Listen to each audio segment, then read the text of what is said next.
All right, here with head coach Tim Sullivan. All right, see you, Simon. See you, Pete. Coach, that's just an incredible comeback. 13-11 win. You're down 11-6 going to the fourth. What was the message to the guys heading into those last 12 minutes? For the guys, it was going to be a long 12 minutes. And we were going to win face-offs and just go one possession at a time and not rush things. We've been talking a lot this year about playing the game 10 seconds at a time. Not looking at an 18-game schedule, not looking at a 48-minute game. It's just 10 seconds at a time, and then I'll give the boys credit.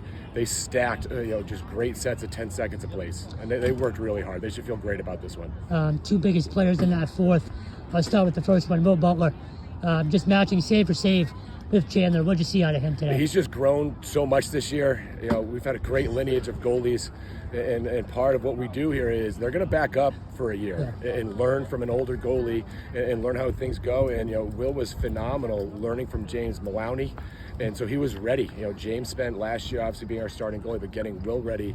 And right now, Will's helping our freshman goalie Field Boney get ready. And it's been unique to us is Quinn Richards, who's class of 20, is with the Air Force, but he's at Bedford. He's working with our goalies now. So to be able to have a goalie coach who's fresh out of the college game has been a world of difference. We're just trying to improve every day that we're out here. And Linden had a huge fourth quarter there.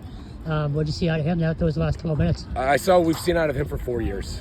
Just an absolute warrior of a competitor. The definition of what a captain it should be. Put the team on his back when we had some setbacks.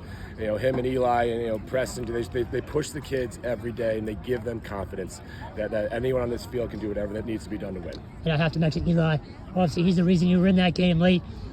What changed there at the X? Because he started winning more, in that fourth quarter. I think that was just Eli being Eli, and it was a moment. And these games are about the moments when you play Sebs, and that was his moment, and he wanted it, and he made sure he took it. Last one for you. You guys play for championships, but this felt like a championship today. Momentum-wise, heading into the playoffs, I know you have a week left, but what does this kind of game do for you guys? I think for us, it just tests our mettle. Yeah. It really does. Everything we do is to get better and better for that last week. And this was one of those, check the box, come back down a lot in the fourth quarter with some serious adversity. And, the boys, they stuck together. When it got hard, they didn't point fingers, they stuck together and kept pushing forward.